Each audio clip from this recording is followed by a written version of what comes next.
No one likes a rebrand. As a marketer, I never wanted to do a rebrand because it's just so much hassle.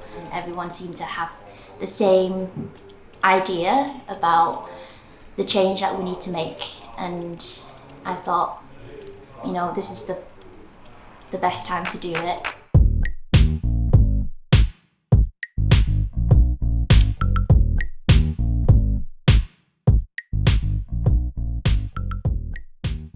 The motivation behind creating SamsonVT was the pain and frustration I felt as a manager and maintainer of equipment.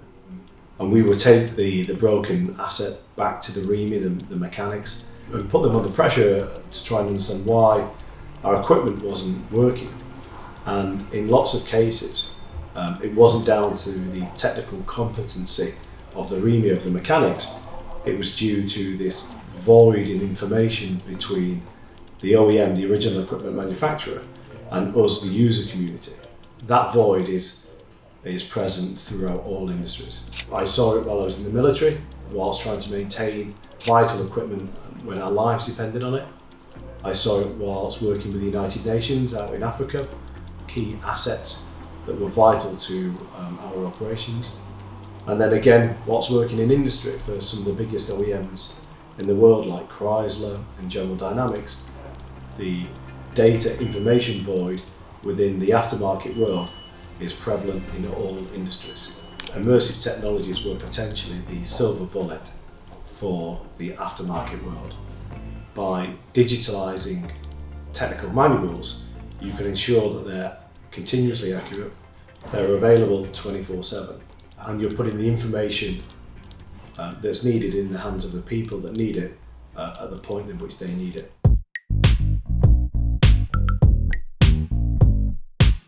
This is our first rebrand since starting, which I'm super excited about. This is our second value proposition. In order to maintain pace with our product offering, we've continuously had to reevaluate what our value proposition is, and also what the brand is in line with that. When we first set up the company, we thought that everything would be around parts revenue.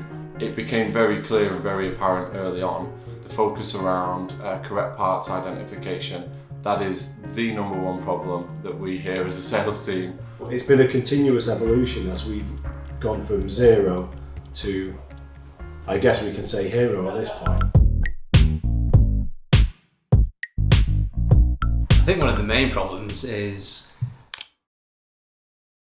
the name being misinterpreted or misunderstood. So people comparing us to Samsung, saying SamsonVT, and abbreviating it to SVT, and sort of gives a little bit of misdirection as to who we are and what we do. As a sales team, obviously we have 20 seconds to make a good impression when we're making a cold call, sending that first email, that first touch point. We have to spend 10, 15, 20 seconds explaining that we are not a manufacturer of televisions, and actually we are a parts catalogue, 3D parts catalogue provider. Not necessarily the challenge in getting it out there, but how it resonates with clients. I find that a lot of them don't really understand where SamsonVT came from, what it stands for, and I don't think it really reflects who we are and what we do as a business. Everything we do revolves around parts and spare parts.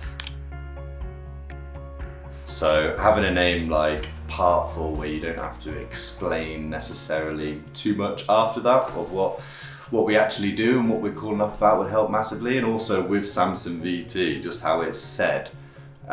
Sometimes people don't know how to spell that, and then it can be a struggle maybe finding our emails or when they want to find information about us. Partful is a bit more, well, it's a lot more concise and to the point of exactly what we're trying to achieve when it comes to being the leader in parts identification software.